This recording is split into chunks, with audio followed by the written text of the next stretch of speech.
कहाँ राजा भोज कहाँ गंगू तेली। आइए दोस्तों, आज इस कथा में उसी राजा भोज की कथा जानेंगे। क्या उनकी कहानी सिर्फ ये कहावत तक सिमट कर रह गई या राजा भोज की कहानी के पीछे और भी कोई रहस्य है। आइए जानते हैं। यह कहानी उस समय प्रारंभ होती है जब मालवा की धरती, जहाँ कहते हैं जहाँ की किले की दीवारें सिर्फ पत्थरों से नहीं बल्कि वीर राजाओं के साहस की मिसाल थी, जहाँ के राजा सिर्फ ताज पहनने के लिए ही नहीं जन्म लेते थे बल्कि उनके खून से इतिहास लिखते थे और इसी पवित्र मिट्टी में जन्मे थे एक ऐसे महान पराक्रमी सम्राट जिनकी तलवार जब युद्ध भूमि में चमकती थी तो दुश्मनों के हौसले स्वयं ही पिघल जाते थे। जब उनकी बुद्धि की ज्योति प्रज्वलित होती थी तो अज्ञानता का अंधकार स्वयं ही मिटने को विवश हो जाता था।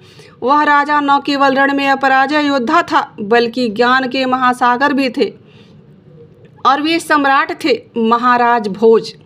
10वीं सदी के अंत में जन्मे इस वीर के लिए सिंहासन तक का सफर आसान नहीं था। 11 वर्ष की आयु में पिता का देहांत हो जाना, फिर 15 वर्ष में राज सिंहासन और चारों ओर शत्रुओं की साजिशें। कोई और होता तो हार मान लेता, लेकिन भोज ने हर चुनौती को अपने पराक्रम से कुचल दिया। इसके भीतर ऐसा क्या था जो न केवल एक योद्धा बल्कि सर्वश्रेष्ठ बुद्धिमान सम्राट भी उन्हें बनाता है।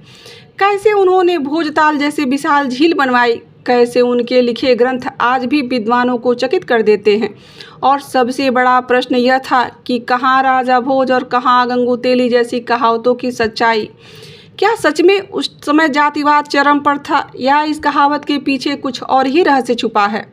तलवार से लेकर तख्त तक आज हम जानेंगे राजा भोज की अनसुनी कहानी। आज भी इतिहास की हवाओं में गूंज रही है यह कहानी। मालवा की उस पवित्र धरती में जहां परमार वंश का झंडा गर्व से लहराता था। सन 980 के आसपास की बात है। धार धरती में जो उस समय मालवा की राजधानी थी, एक बच्चे की किलकारी गूंज उठी। उसका नाम रखा गया महाराज भोज। उनके पिता थे राजा सिंधुराज। वह एक शक्तिशाली योद्धा थे जिनके नाम से दुश्मन कांपते थे, और उनकी माता थी सावित्री देवी जिनके दिल में अपने पुत्र के प्रति बड़े बड़े सपने पल रहे थे। धार उस वक्त एक खूबसूरत शहर था। चारों ओर हरे भरे जंगल, ऊंचे पहाड़ों से घिरा और पास में कलकल कहती बहती गोदावरी नदी जो कि शांत लहरें राजा भोज के जन्म शांत रहती थी। राजा भोज का जन्म कोई असाधारण घटना नहीं थी, क्योंकि परमार वंश के लिए यह एक नई रोशनी लेकर आए थे। उस समय मालवा का शासन उनके दादा सियक द्वितीय के हाथों में था। सियक एक महान राजा थे। उन्होंने गुज्जर प्रतिहार जैसे दुश्मनों को हराकर मालवा को मजबूत किया था। महाराज भोज उनके खानदान का नया सितारा थे। कहते हैं कि जब उनका जन्म हुआ तब उनके पिता सिंधुराज युद्ध से लौट आए थे। उन्होंने अपने नन्हे से पुत्र को जब गोद में उठाया तो गर्व से कहा कि यह हमारे वंश का वारिस है। उसकी माता सावित्री उन्हें देखकर मुस्कुराई और मन में यकीन था कि उनका यह बेटा एक दिन परमार वंश का नाम ऊंचा करेगा। महाराज भोज का बचपन तलवार की धार पर बीता। राजमहल के पत्थरों से बना था, परंतु बाहर हरियाली का नज़ारा देखने ही बनता था और अंदर एक अलग ही दुनिया थी। जब महाराज भोज 2-3 साल के थे तब वह महल के आंगन में खेलते। उनके पिता उन्हें कभी कभी अपने घोड़े पर बिठाकर घुमाते। उनकी बड़ी बड़ी आंखें घोड़े को देखकर चमक उठती थी। उनकी माता सावित्री देवी उन्हें पास बुलाती और कहानियाँ सुनाती राजा विक्रमादित्य की, जो कभी उज्जैन के राजा हुआ करते थे, जो प्यार से कहती थी कि हमारे भोज भी एक दिन ऐसे ही महान राजा बनेंगे। महाराज भोज चुपचाप सुनते रहते थे। शायद उन्हें नन्हे मन में इस गहरी सी यह बात उनके गहराई से उतर रही थी। सन 985 में जब भोज 5 वर्ष के हुए तब उनके पिता ने उन्हें शाही योद्धा बनाने की बुनियाद ट्रेनिंग शुरू कर दी। परमार वंश में यह परंपरा थी कि राजकुमारों को बचपन से ही तलवारबाजी घुड़सवारी सिखाई जाती थी। परमार राजा विद्या को भी सम्मान देते थे, तो भोज को 7-8 वर्ष की उम्र में संस्कृत शास्त्रों की पढ़ाई शुरू करवा दी गई थी। लेकिन 991 में जब भोज 11 साल के थे तब उनकी ज़िंदगी में एक बड़ा बदलाव आया। उनके पिता सिंधुराज की मौत हो गई। इतिहास में यह साफ नहीं है कि वह कैसे मरे, लेकिन कुछ लोग कहते हैं कि वह चालुक्य के साथ युद्ध करते हुए अपने मृत्यु को प्राप्त हो गए थे। कुछ कहते हैं कि कलचुरी के खिलाफ उनके खिलाफ कोई षड्यंत्र रचा गया था, उससे उनकी मौत हो गई। साल सावंत 1991 माना जाता है। इस हादसे ने भोज को अनाथ छोड़ दिया।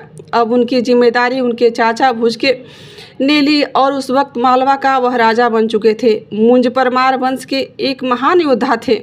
उन्होंने सन 972 में से 991 तक अपने भाई सिंधुराज के साथ मिलकर शासन किया था और सिंधुराज की मौत के बाद वो अकेले राजा बन गए थे। मुंज उस वक्त करीब 40 साल के थे। वे एक अनुभवी शासक जिनके गुज्जर प्रतिहार और चंदी जैसे दुश्मनों को कई बार पराजित किया था। उन्हें इस युद्ध का बहुत अनुभव था। वे अपने भतीजे भोज को अपने पास ले आए। थार के किले में अब मुंज की हुकूमत थी और भोज उनके संरक्षण में बड़े होने लगे। यहीं पर मुंज की लालच जाग उठी और उनके हृदय में एक भय जन्म लेने लगा कि यदि भोज बड़े हो गए तो सिंहासन पर आकर बैठ जाएंगे और उनका सिंहासन से अधिकार समाप्त हो जाएगा।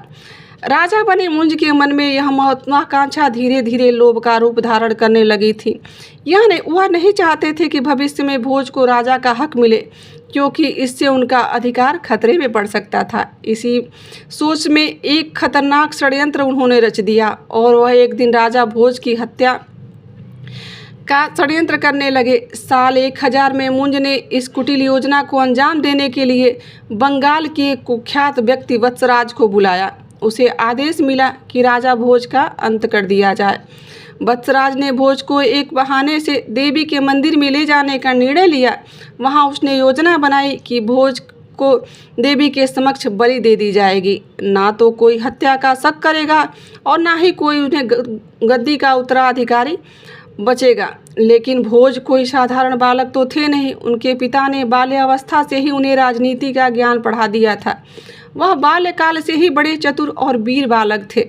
जब उन्हें यह आभास हुआ कि उनके साथ कुछ अनहोनी होने वाली है तो उन्होंने अपने साहस और बुद्धिमत्ता से वत्सराज के मंसूबे को वहीं पर फेल कर दिया और बड़ी चतुराई से वह चुपचाप वहाँ से वह जब चतुराई से जाग गए और एक गहरा घाव कर लेते हैं और वहाँ से निकलते ही अफसोस पत्ते पर एक संस्कृत में इस श्लोक से लिखते हैं कि वह पत्ता वत्सराज को दे दिया जाए और कुछ कहते हैं, यदि मेरे प्राण चले भी जाएं तो यह पत्ता अवश्य चाचा मुंज तक पहुंचा देना। वत्सराज इस छोटे बालक की अद्वितीय बहादुरी और धैर्य को देखकर स्तब्ध रह जाता है।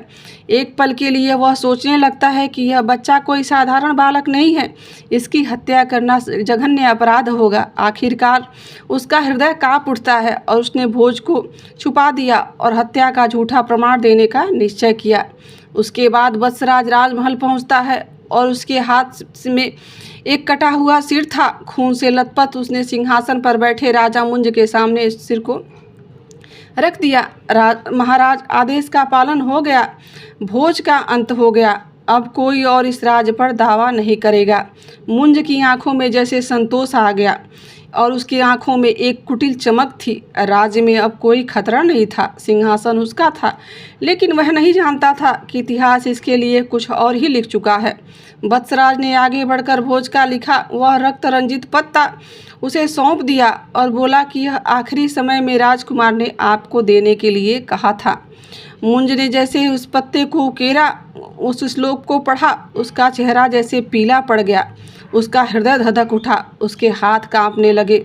वह गहरे सोच में पड़ गया और अपने आप में प्रश्न करने लगा कि क्या यह सच में मेरे भाई का पुत्र था? क्या मैंने अपने ही रक्त का वध करवा दिया? उसका अभिमान एक क्षण में चकनाचूर हो गया। सिंहासन के लिए जो चाल उसने चली थी वही अब उसके भीतर सूल बनकर चुभने लगी थी। वह भोज की मृत्यु से अंदर ही अंदर टूट चुका था। लेकिन यहीं पर कहानी में सबसे बड़ा मोड़ आता है। मुंज को परेशान देखकर वत्सराज आगे बढ़ा और बोला कि महाराज, भोज मरे नहीं हैं, वह जीवित हैं।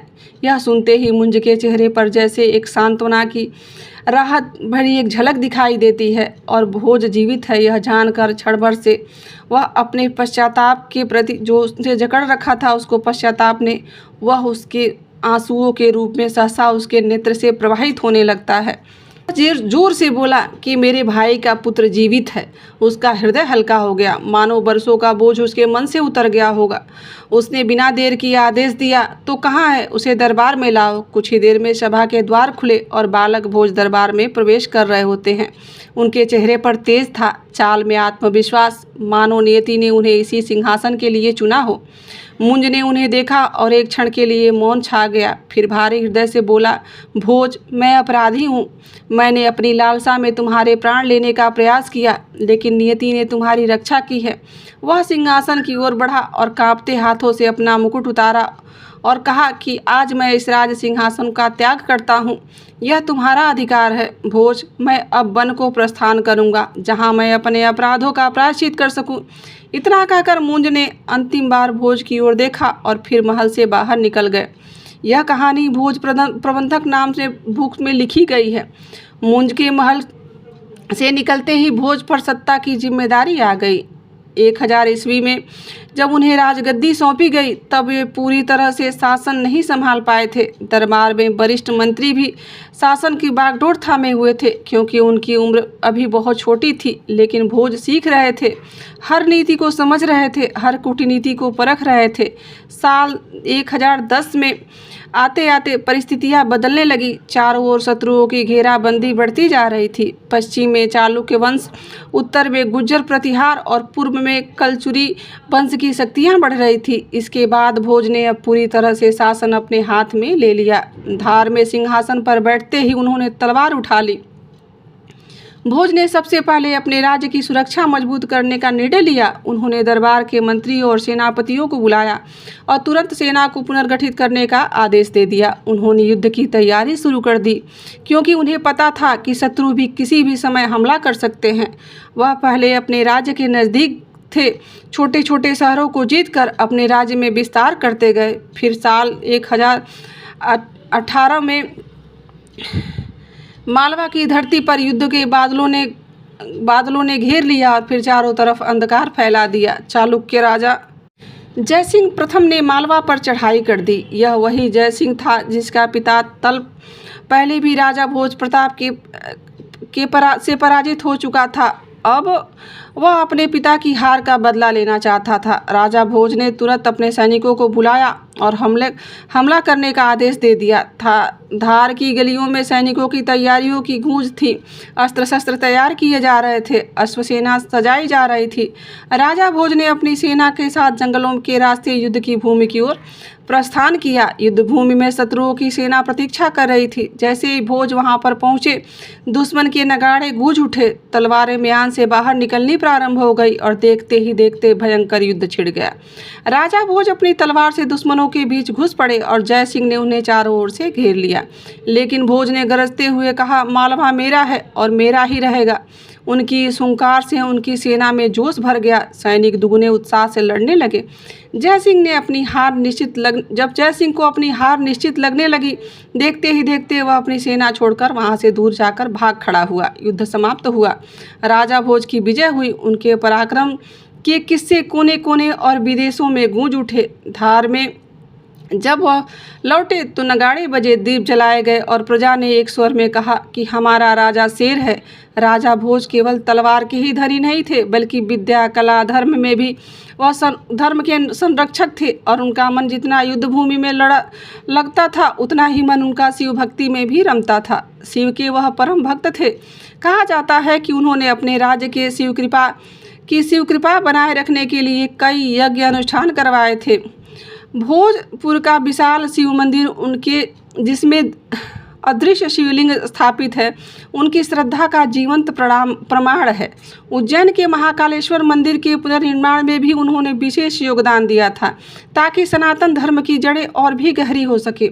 सोमनाथ मंदिर के विध्वंस की गई खबर आई तो भोज का हृदय क्षुब्ध हो उठा था। उन्होंने न केवल इसके पुनर्निर्माण में सहायता की, बल्कि इस्लामिक आक्रमणकारियों के खिलाफ हिंदू राजाओं को एकजुट करने का भी प्रयास किया। मालवा उनके शासन से समृद्धि की ऊंचाइयों पर जा रहा था।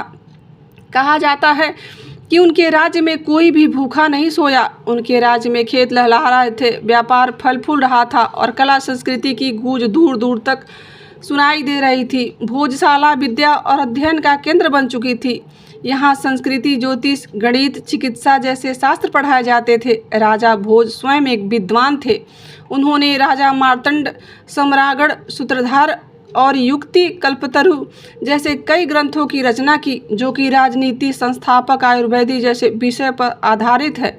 लेकिन वह शांत समय ज़्यादा नहीं चला। उत्तर पश्चिम में एक बार फिर संकट आया और यह था महमूद गजनवी और एक ऐसा क्रूर शासन जिसने भारत पर 17 बार आक्रमण किया था। लेकिन इस बार उसका उद्देश्य केवल लूट खसोट नहीं था, वह सनातन आस्था के प्रति सोमनाथ मंदिर को अपवित्र करना चाहता था। गजनवी की सेना ने गुजरात पर हमला बोल दिया। उसकी रक्त पियासु जो टुकड़ियाँ थी वह निर्दोषों का संहार करने लगी। सोमनाथ मंदिर पर आक्रमण हुआ। मंदिर की घंटियों की मधुर ध्वनि अब चीखों में बदल चुकी थी। तलवार की टकराहट से श्लोकों की धुन दब चुकी थी। भक्तों ने मंदिर की रक्षा के लिए अपने प्राणों की आहुति दी, मगर शत्रु संख्या में अधिक थे। गजनवी ने मंदिर को लूटा और वहां के अपार खजाने को अपने साथ ले गया। शिवलिंग को खंडित कर दिया। हजारों निर्दोषों को निर्ममता से हत्या कर दी गई। जब यह समाचार राजा भोज तक पहुंचा तो उनके हृदय में ज्वालामुखी दधक उठा। महाकाल का यह अन्य भक्त अपने इष्ट देव के मंदिर में अपमान को सहन ही नहीं कर सका। उनकी तलवार म्यान से खींचने को आतुर थी। उन्होंने तुरंत अपने सेना को गठित किया। मालवा, राजस्थान और आसपास के क्षेत्रों के योद्धा इकट्ठे किए गए और गजनवी को सबक सिखाने का संकल्प लिया गया। राजा भोज ने अपनी विशाल सेना के साथ गुजरात की ओर कूच किया। गजनवी को जैसे ही भोज की सेना के आने का समाचार मिला, वह भयभीत हो गया। भोज की सेना ने गजनवी को बचे खुचे टुकड़ियों को संहार कर दिया और भूमि में मालवा की पराक्रमी योद्धा ने गजनवी की सेना को खदेड़ दिया। महमूद गजनवी, जो अब तक भारत को अपनी जागीर समझता था, भयभीत होकर भाग खड़ा हुआ। भोज की सेना ने उसका पीछा किया, मगर वह सीमा के बाहर निकल गया था। लेकिन संकट यही समाप्त नहीं हुआ। साल 1024 में बहराइच की भूमि पर जब विदेशी आक्रमणकारी सलार मसूद अपनी विशाल सेना के साथ उत्तर भारत को रौंदने के इरादे से बढ़ रहा था, उस समय चारों तरफ भय और असुरक्षा का माहौल था। लेकिन भारत भूमि के वीर योद्धा चुप बैठने वाले नहीं थे। राजा सुहेलदेव पासी ने और हिंदू राजाओं ने एकजुट करने का संकल्प लिया। उन्होंने अपने आसपास के सभी राजाओं को संदेश भेजा कि यह केवल उनका युद्ध नहीं, बल्कि संपूर्ण भारत की अस्मिता की रक्षा का संग्राम है। राजा भोज भी इस पुकार को अनसुना नहीं कर सके। मालवा के उस पराक्रमी सम्राट ने न केवल अपना समर्थन दिया, बल्कि अपनी सैन्य कुशलता और रणनीति बुद्धिमत्ता से युद्ध की योजना बनाने में महत्वपूर्ण भूमिका निभाई थी। यह वही राजा भोज थे जिन्होंने महमूद गजनवी को पराजित कर सोमनाथ के अपमान का बदला लिया था। अब वे सुहेलदेव के साथ मिलकर भारत के गौरव की रक्षा के लिए मैदान में उतर चुके थे। जैसे ही सलार मसूद की सेना बहराइच के मैदान में पहुंची, हिंदू राजाओं की संयुक्त सेना पहले तैयार थी। युद्ध प्रारंभ होते ही तुर्की सैनिकों ने आक्रामक रुख अपनाया, लेकिन भारतीय योद्धाओं की रणनीति और युद्ध कौशल के आगे कोई भी टिक नहीं पाया। राजा भोज द्वारा भेजी गई सैनिक टुकड़ियों ने महत्वपूर्ण मोर्चों पर बढ़त हासिल कर रही थी और न केवल तलवार ही बल्कि कुशल युद्ध की नीति से लड़ रहे थे। एक एक दिन भयंकर रक्तपात हुआ और तलवारों की टकराहट और युद्ध की घोष से चारों ओर गूंज उठी। धीरे धीरे हिंदू सेना पलड़ा भारी पड़ने लगा। देखते ही देखते सलार मसूद की विशाल सेना चारों तरफ से घिर गई। अंततः हिंदू और पासी योद्धाओं ने उन्हें पूरी तरह से कुचल दिया और हजारों आक्रमणकारी मारे गए और स्वयं सलार मसूद युद्ध में समाप्त कर दिया गया। यह युद्ध केवल एक विजय नहीं थी, यह हिंदू और पासी एकता का एक प्रतीक था, जिसने विदेशी आक्रमणकारियों को वर्षों तक उत्तर भारत से दूर रखा था। राजा भोज और सुहेलदेव की यह जीत इतिहास के पन्नों में अमर हो गई। राजा भोज के शासनकाल में उनकी प्रजा में कोई भी कमी नहीं थी, लेकिन कहते हैं ना कि हर महान योद्धा की कहानी में एक ऐसा मोड़ भी आता है जब समय और परिस्थितियां उसे परखने लगती हैं। राजा भोज, जिनका पराक्रम अजेय माना जाता था, उनके जीवन के अंतिम वर्षों में भी बड़ी कठिन चुनौतियां हुई। साल 1042 में मालवा पर एक बड़ा संकट आया। चालुक्य राजा सोमेश्वर और चंदी वंश के राजाओं ने संयुक्त रूप से भोज के राज्य पर आक्रमण कर दिया। मालवा की धरती पर एक भयंकर संग्राम छिड़ गया। भोज, जो कि अब तक अपराजित थे, अपनी पूरी शक्ति और रणनीति के साथ लड़ रहे थे। इस बार परिस्थितियां विपरीत थी। युद्ध लंबा खिंच गया और उनकी सेना थकने लगी थी। चालुक्य और चंदी के संयुक्त शक्ति के सामने मालवा की रक्षा करना कठिन होता जा रहा था। राजा भोज ने कभी हार नहीं मानी, लेकिन भाग्य ने उनका साथ छोड़ दिया। मालवा का साम्राज्य धीरे धीरे बिखरने लगा। भोज युद्ध में पराजित तो नहीं हुए, लेकिन यह आक्रमण उनके लिए एक बड़ा झटका था। इस युद्ध के बाद उनका प्रभाव कमज़ोर पड़ने लगा। साल 1055 में कुछ ही पहले एक और बड़ा संकट आया। चेंदी सम्राट गांगदेव ने के पुत्र कर्ण ने गुजरात के चौलक्य भीम प्रथम ने संधि कर ली थी। अब मालवा पर दोनों दिशाओं से हमला होना प्रारंभ हो गया था। पूर्व के से कर्ण और पश्चिम से भीम भोज, जो पहले ही अपने राज्य की रक्षा के लिए संघर्ष कर रहे थे, वह भी इस नई चुनौती का सामना करने लगे थे। लेकिन इसी दौरान बीमारी ने उन्हें घेर लिया। राजा भोज की तबीयत तेजी से बिगड़ने लगी। वह एक ऐसे योद्धा थे, उन्होंने जीवन भर संघर्ष किया, लेकिन इस अंतिम युद्ध में वे पराजित हो गए। कुछ ही समय बाद उनकी मृत्यु हो गई। उनके स्वर्गवास होने के बाद मालवा की स्थिति अस्थिर हो गई और शत्रुओं ने उन्हें आसानी से अपने अधिकार में ले लिया। मालवा, जो वर्षों तक भारतीय संस्कृति, वीरता और ज्ञान का केंद्र रहा था, अब राजनीतिक अस्थिरता की चपेट में आ चुका था। राजा भोज केवल एक योद्धा नहीं, बल्कि एक युग थे। उनकी मृत्यु के साथ एक युग का अंत हो चुका था। अब आते हैं राजा भोज और कहाँ गंगू तेली की कहावत पर। कहा जाता है कि यह कहावत कहाँ से निकली, अब जानते हैं। तो बात उस समय की है जब चेंदी देश के राजा गांग देव कलचुरी और जय सिंह तेलंग ने मिलकर राजा भोज के खिलाफ युद्ध छेड़ दिया था। पहले भी भोज और गांगदेव के बीच संघर्ष चल रहा था, लेकिन जब जय सिंह तेलंग भी गांगदेव का साथ दिए और उस युद्ध में यह युद्ध करना बड़ा कठिन हो गया। दोनों राजा मिलकर भोज पर भारी पड़ने लगे और भारी पड़ने की कोशिश कर रहे थे। युद्ध के दौरान एक ऐसा समय आया जब गोदावरी नदी के तट पर राजा भोज को घेर लिया गया। यह परिस्थिति अत्यंत कठिन थी। शत्रुओं और संयुक्त सेना ने पूरी ताकत झोंक दी थी ताकि भोज को पराजित किया जा सके। लेकिन भोज केवल एक पराक्रमी योद्धा ही नहीं, बल्कि कुशल रणनीतिकार भी थे। उनकी यह युद्ध नीति सेना की अपराजय वीरता के आगे यह घेराबंदी टिक ही नहीं पाई, तथा विजय राजा भोज की ही हुई और उन्होंने अपने शत्रुओं को परास्त किया और न केवल अपने राज्य की रक्षा की, बल्कि कोंकण के क्षेत्र पर भी अधिकार जमा लिया था। गांगदेव कलचुरी और जयसी तेलंग की हार पूरे क्षेत्र में चर्चा का विषय बन गई थी। वही समय था जब लोगों ने यह कहना शुरू कर दिया कि कहाँ राजा भोज और कहाँ गांग तेलंग। यह कहावत भोज की महानता और उनके विरोधियों के पराजय के बीच की विशाल अंतर को दर्शाने के लिए कही गई थी। लेकिन समय के साथ लोगों ने इसका संदर्भ भूलकर कुछ और ही कह दिया और इसे विकृत होकर कहा जाने लगा, कहाँ राजा भोज कहाँ गंगू तेली बन गई।